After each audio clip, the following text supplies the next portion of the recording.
terminaron finalmente los alegatos ante la Corte Internacional de Justicia de La Haya.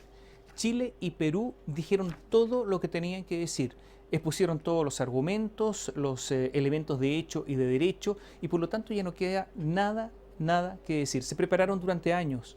Perú preparó esta demanda durante muchísimos años. Chile tuvo tiempo suficiente para hacer su defensa. Y finalmente serán los jueces los que van a decidir. Se espera un fallo para junio del próximo año.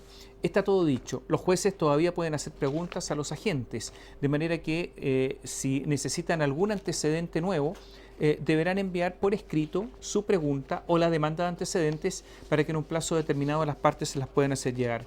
Es difícil que después de todo lo que se ha dicho, se ha reiterado ante la Corte, haya una necesidad por parte del tribunal de que se aporten antecedentes nuevos. Sería sorpresivo o sorprendente, pero podría ocurrir.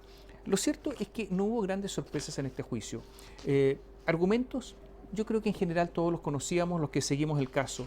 Elementos de hecho, los conocíamos. Estrategias, más bien conocidas. Ahora, claro, estuvimos frente a imponentes abogados, los mejores del mundo en materia de derecho internacional.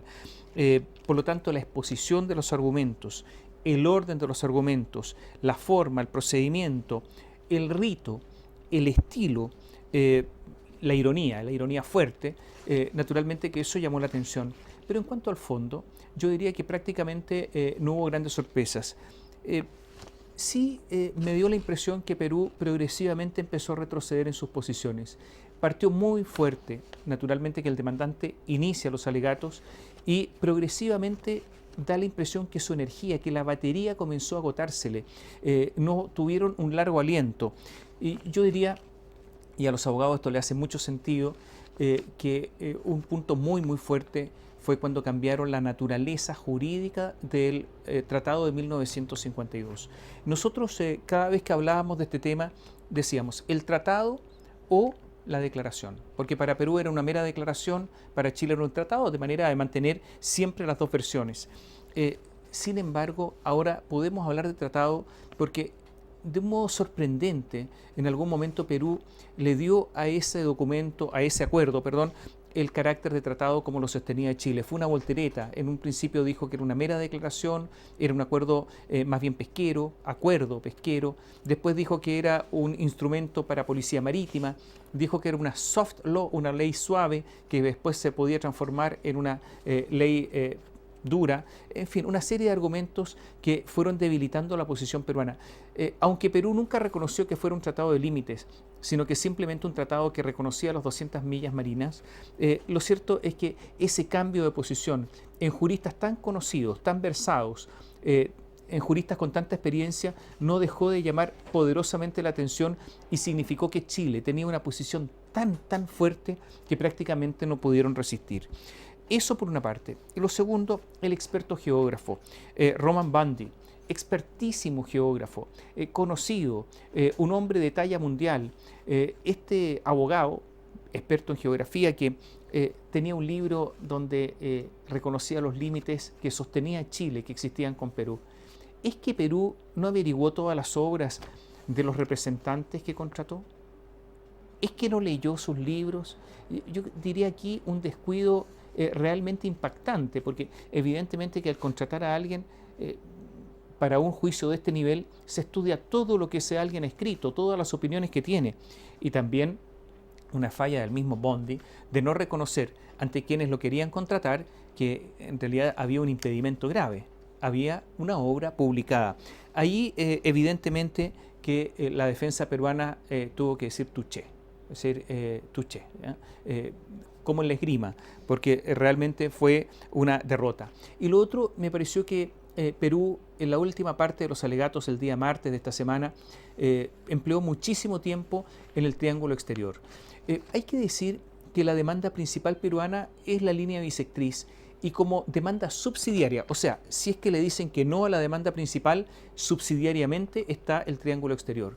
Empleó muchísimo tiempo en el triángulo exterior, entonces dio la sensación que había una sensación de pérdida de la demanda principal en cuanto a que no fuera el paralelo, el límite, sino que la bisectriz, y se empleó a fondo para obtener algo. Y por lo tanto también algunos decían que ahí también había un olorcillo, un tufillo a cierta derrota. Me pareció interesante la respuesta de Chile en cuanto a la pregunta del juez, la inteligente pregunta del juez Mohamed Benouna. Recordemos que ese juez le preguntó a las partes si ellos tenían derecho a, de acuerdo al derecho internacional de la época, tenían facultades, de acuerdo al derecho internacional de la época, de reclamar 200 millas y como lógica consecuencia de establecer límites entre los distintos países que la reclamaban. La respuesta de Perú fue no. La respuesta de Chile fue una respuesta política y no fue una respuesta jurídica, y me pareció una respuesta enormemente sincera, sin una gran elaboración jurídica. Yo pensé que iban a hacer algo más, pero con cautela. Dijo, entre otras cosas, que fue una reivindicación con apellido, política, dijo Chile, una iniciativa innovadora. O sea, le dijo a los jueces: nosotros estuvimos creando derecho, el derecho que ustedes mismos ahora aplican, y una política de acción. Se habló también de política de acción, una norma, insistió Chile, de orden político, o sea, apeló a la política. Y aquí Chile, que siempre había dicho que quería un tribunal que solamente se fijara, se estableciera en sus apreciaciones sobre puntos jurídicos, invocó la política finalmente, que es la verdad, para justificar el Tratado de 1952. Me pareció que aquí Perú también perdió una gran oportunidad.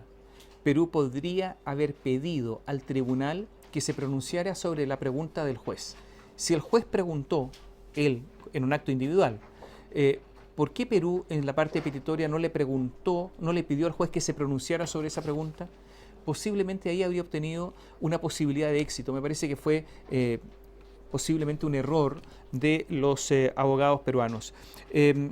James Crawford tuvo una actuación destacadísima, el abogado australiano contratado por Chile, y terminó el alegato en la última jornada diciendo: miren, señores jueces, y con esa cara irónica que ponía realmente increíble, decía: mire, el sentido ordinario de zona especial fronteriza marítima es de frontera marítima, ¿no? Zona especial fronteriza marítima, como se llama el Tratado de 1954. Zona especial fronteriza marítima. ¿Qué es lo que es, señores jueces? Le decía en forma irónica. Bueno, frontera marítima. Entonces, así terminó todo. Un sabor amargo posiblemente quedó en Chile, en la diplomacia chilena, en la dirigencia chilena, acerca de la actitud de Ecuador. Ecuador, tradicional aliado de Chile desde el punto de vista económico, militar, de las relaciones, jugó aquí su propio juego, un juego donde obtuvo el máximo rédito total, obtuvo todo lo que quería ante un Perú necesitado de que Ecuador no estuviera en la Corte Internacional de Justicia de La Haya aliado con Chile, se hiciera parte y fueran aliados. Y por lo tanto le concedió todo, pero una sensación de amargura en Chile por la actitud de Ecuador, una actitud que siempre jugó como si Chile nunca había sido aliado, y por lo tanto hay una especie de fisura en una relación intensa que posiblemente va a ser muy, muy difícil de restañar, o posiblemente se pueda pegar, pero la herida va a quedar. Finalmente, señalar que todo esto puede terminar como alguna vez lo previmos, es decir, con un paralelo que sostiene Chile, que a lo mejor se corra unos 185 metros más al sur, y con el triángulo exterior para Perú. Hoy día Chile reclamó la incompetencia, y atención con esto, del tribunal. Ayer Chile reclamó la incompetencia del tribunal sobre la parte territorial, o sea, la diferencia entre el hito 1 y el hito Concordia. Son 16.000 metros cuadrados que corresponde a un arbitraje del presidente de Estados Unidos según el Tratado de 1929. Lo alegó hoy día en forma expresa, antes lo había mencionado al pasar. Y por lo tanto también esto encendió las luces de alarma en Perú, porque podría el tribunal no pronunciarse sobre esa parte, pero sí pronunciarse sobre el límite marítimo y quedar un tema pendiente.